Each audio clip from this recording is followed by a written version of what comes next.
Welcome back to Jane Knows. I have Sam with me here today, and she's got a couple of really interesting questions. Sam? Thanks, Jane. Thanks for having me. I'm in the process right now of hiring for a open position I have, and I'm wondering if you could talk a little bit about what makes a strong qualified resume. Great question, Sam. There's so much about resumes that we really need to explore because it's such an important thing when you go into an interview. Your resume really says everything about you in kind of a Cliff Notes version that the interviewer really needs to see. So a couple of key things I look for. First of all, action words. I want to know that people actually have results. And so I'm looking at developed, created, initiated, things that are very, very strong action words.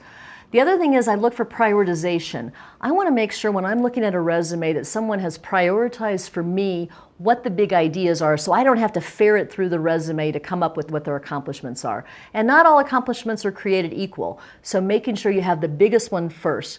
When you're looking at a resume, I want you to go, wow, wow, wow, I want to read more.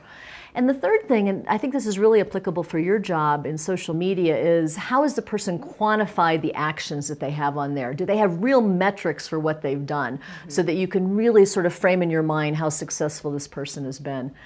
And then finally, I don't ever read anything more than 2 pages. A person needs to be able to get everything about their career and their educational background on 2 pages. Great.